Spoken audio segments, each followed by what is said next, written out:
Bueno, entonces mira, vamos a hacer ahora un ejemplo del movimiento parabólico.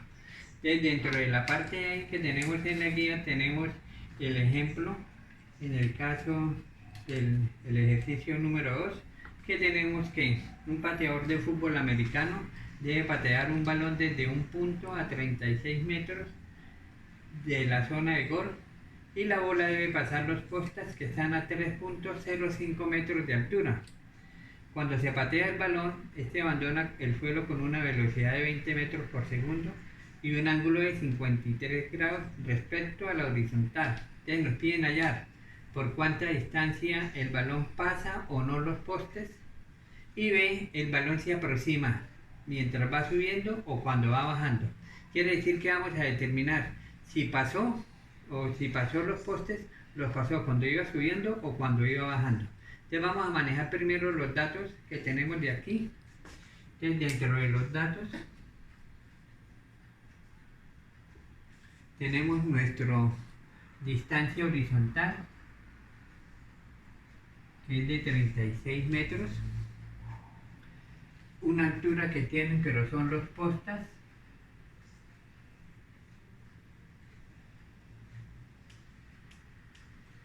listo, nos dan la velocidad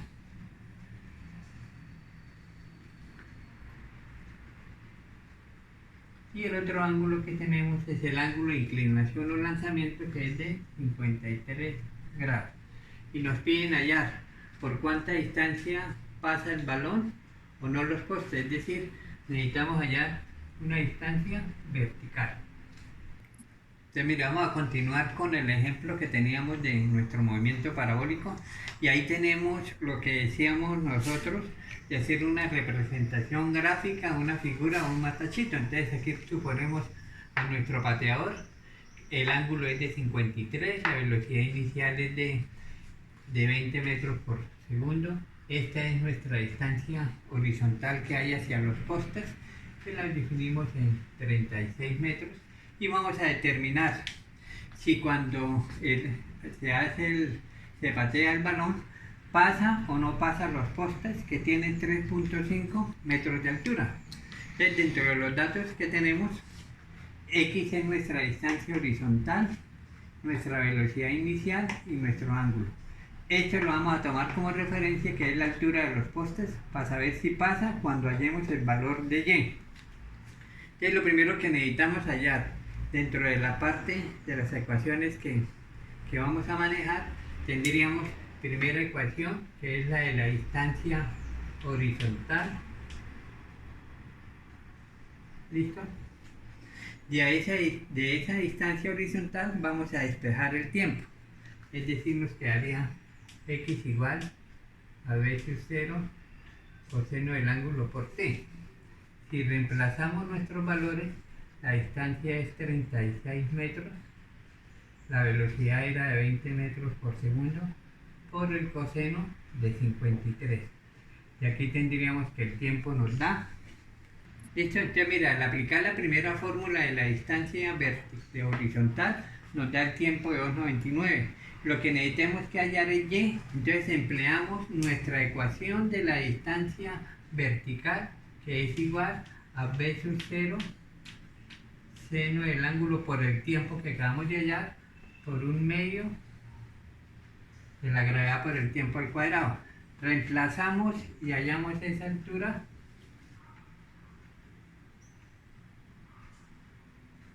seno de 53 por el tiempo menos, coloquémoslo aquí, 4.9 metros sobre segundo cuadrado por el tiempo, que es 2.99 segundos al cuadrado. Revisemos cuánto nos da Y.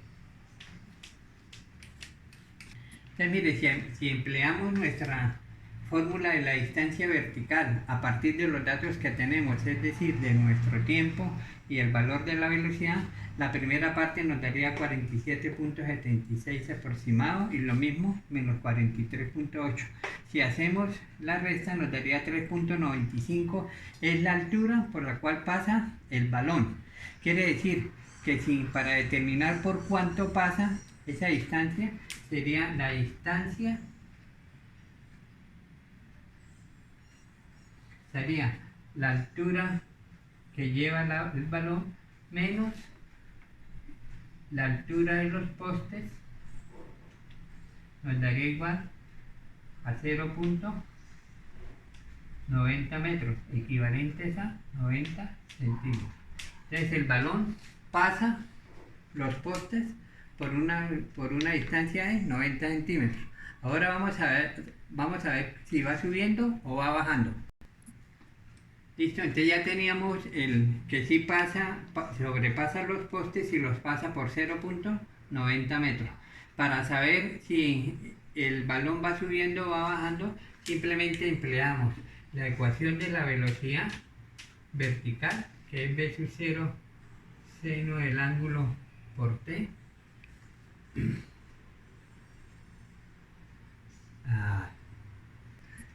Entonces, para saber si el balón va subiendo o va bajando, empleamos nuestro criterio de la velocidad en y, es decir, esa nos da que si nos da positivo va subiendo y si nos llega a dar negativo significa que el balón va bajando.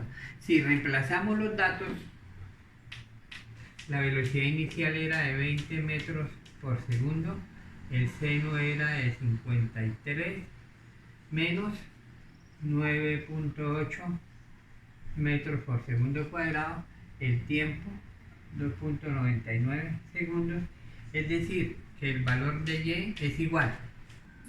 Estábamos en la forma de conocer si el balón va subiendo o va bajando. Entonces decíamos que empleamos la velocidad vertical o la velocidad que lleva en cualquier instante de tiempo t sobre la parte vertical. Aplicamos mi fórmula, velocidad inicial por el seno del ángulo menos gravedad por tiempo. Reemplazamos los datos, el primer dato me quedaría 15.97, ojo que está positivo, y este me quedaría, como era dentro de la fórmula, 9.8, por el valor me da negativo, y la resta me da negativo, es decir, me da menos 13.33 metros por segundo. Y el signo menos me indica que es que el balón va bajando. Cuando pasó los postes, el balón ya iba bajando. ¿Listo? Entonces, por último, vamos a hacer el resumen de nuestras ecuaciones para el movimiento parabólico.